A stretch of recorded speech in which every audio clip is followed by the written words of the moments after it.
नमस्कार फ्रेंड्स, मैं हूं डॉक्टर विजेता तनेजा। हाजिर हूं लेकर मीडिया डिक्शनरी की एक नई पहल कहानी अखबारों के लिए एक खास वीडियो।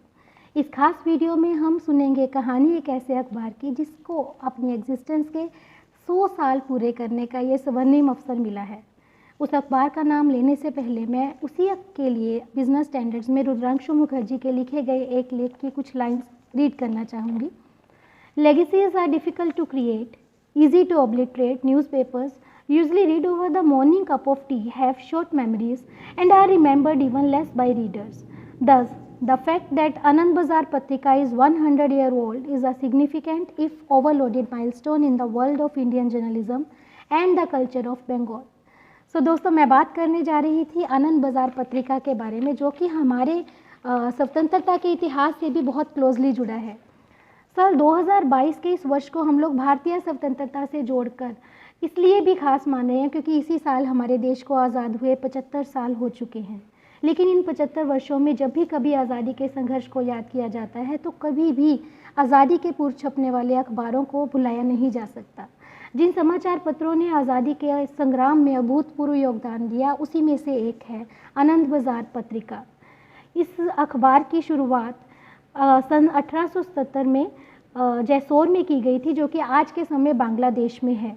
इसका नाम इसको शुरू करने वाले बाप बेटे की जोड़ी यानी कि शिशिर कुमार घोष व तुषार कांति घोष के पारिवारिक सदस्य आनंदमयी घोष के नाम पे रखा गया था।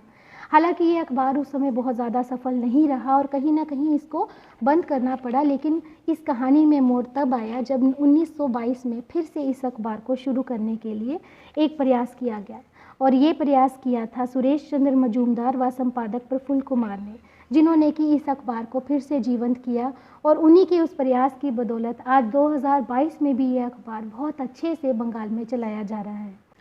अब बात करते हैं इस अखबार से जुड़े कुछ बहुत ही महत्वपूर्ण तथ्यों की।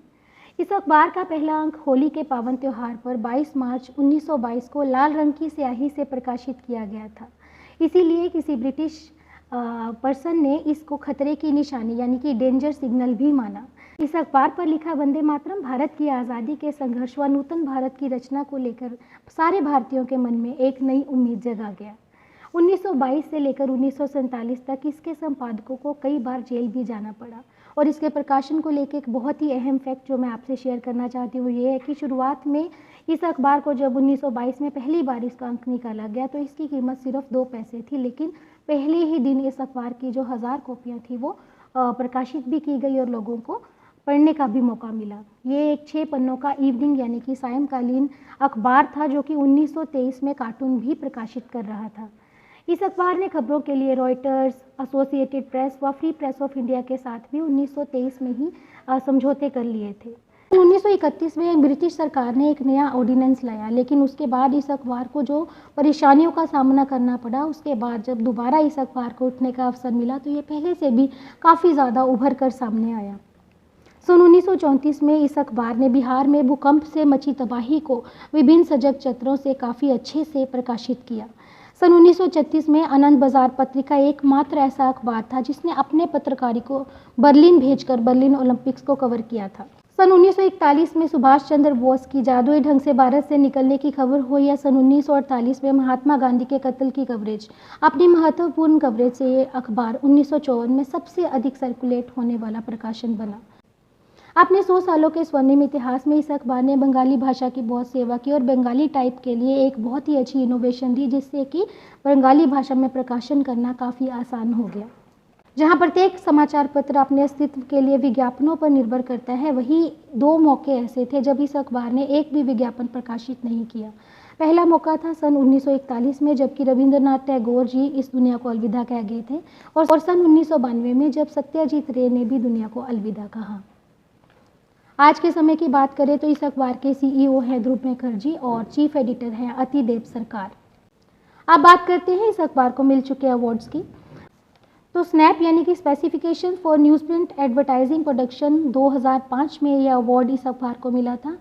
IFRA के भी प्रिंटिंग एक्सीलेंस अवार्ड इस अखबार को मिल चुका है। सन 2008 में चौथा नेशनल अवार्ड जो कि एक्सीलेंस इन प्रिंटिंग के लिए दिया जाता है वो भी इस अखबार ने अपने नाम किया। सन 2013 में print week India newspaper printer of the year award से भी इस अखबार को नवाजा गया। इसी के डिजिटल वर्जन आनंदबाजार.com को भी बेस्ट ब्रांड अवेयरनेस कैंपेन आनंद उत्सव 2017 के लिए इंटरनेशनल न्यूज़ मीडिया एसोसिएशन से भी एक अवार्ड से नवाजा गया है। तो दोस्तों, ये तो थी कहानी आनंद बाजार पत्रिका की। ऐसी बहुत सी दिलचस्प कहानियों के साथ मिलते रहेंगे। तब तक के लिए अलविदा, धन्यवाद।